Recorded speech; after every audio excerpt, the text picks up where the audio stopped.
Hey, this is Chris with TLC Mini Farm. In this video, we're going to take you through how to build a simple and inexpensive raised garden bed. To build this raised garden bed, you're only going to need a few tools and a few pieces of lumber. In the description of the video, I've made a list of all the tools and the lumber that I use to complete this raised garden bed. You'll notice I use a compound miter saw to make all my cuts in this video. If this is something you're not comfortable with, you can certainly make your cuts by hand with a handsaw, or you can have them cut for you at the lumber yard or your local big box store when you buy the lumber. Okay, so let's get started. We're going to build this garden box 3 boards tall, or about 16.5 inches. And we're going to use this 4x4 as our inside post on each corner, so we'll need to cut 4 of those at 16.5 inches apiece.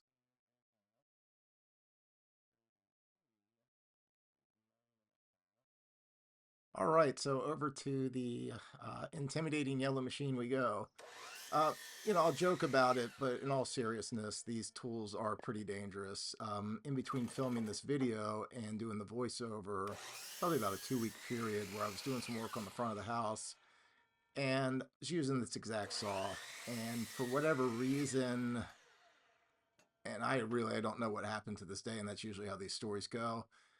The saw sucked a piece of wood that I was cutting underneath the saw and threw it out the other side. Thankfully, I had it clamped down and wasn't holding it with my hand like you see me doing in this video. It was a pretty small piece, and I got really lucky, obviously, by having it clamped down, not having my fingers near it. I think it would have probably taken my fingers had I had my hand holding it down. So, again, I'll joke about it a bit, but in all seriousness, these things will hurt you if you don't have experience around one. Get somebody else to make your cuts. Like I said, either the local lumberyard or the big box stores like Home Depot or Lowe's will make your cuts. It may cost you a few bucks, but it won't cost you any fingers. Okay, enough of the scary stories. Let's get building this raised garden bed. What I'm doing here is I'm taking these 8-foot lengths of 2x6 redwood, and I'm making one simple cut and making a 3-foot section and a 5-foot section. These are going to serve as our walls for our raised garden bed.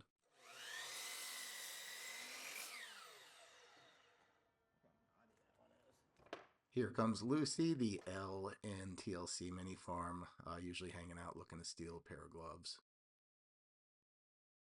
So you'll see I have my 36 and 60-inch pieces cut. And I'll simply lay the posts that we cut earlier on the ground and line up our wall pieces with those posts. You'll see I'm using these 2.5-inch deck mate screws.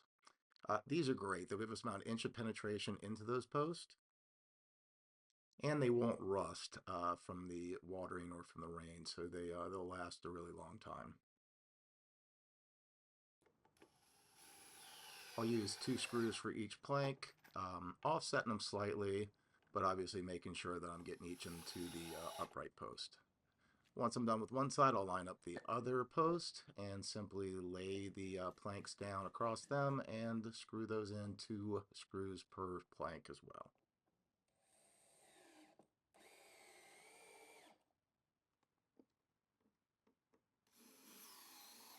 Once I have my long walls assembled, I'll simply stand them up 3 feet apart, and I'll fasten the 3 feet sections to the end. That'll give us a 3-foot wide bed.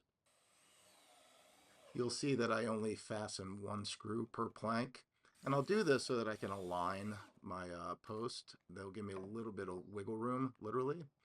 I'll fasten each plank with 1 screw, and then once I know it's square or plumb, I will go back and fasten the 2nd screw on each and repeat the process on the other side.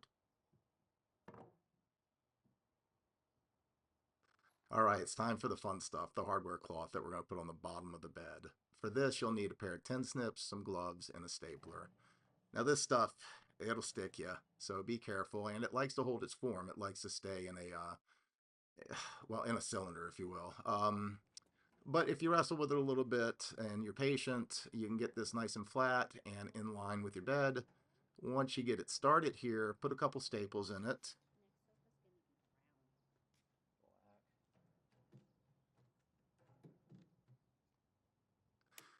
Okay, so once we get this short edge stapled, we're going to pull the roll down to the other end. And we're going to try to get the roll as tight as we can and flat with our bed.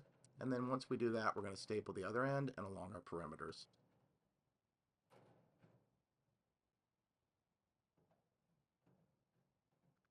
We'll cut off the excess mesh. A few moments later. Well, I'll usually use a cutoff wheel, a metal cutoff wheel on a 4-inch grinder, but if you don't have something like that, the shears are a great replacement. They will take a little bit of time to do, but just be patient, only take a few minutes. Well, that's it. That's our raised garden bed. Very simple, really quick to build, and fairly inexpensive. So we'll just go ahead and put this one in place. We've got 3 more to put in place in this area, and we'll see you at the next video. If you enjoyed what you saw here today, please give us a moment to like and subscribe. There'll be plenty more videos coming in the near future. Thank you. Measured drawings of this project will be available on our website for free.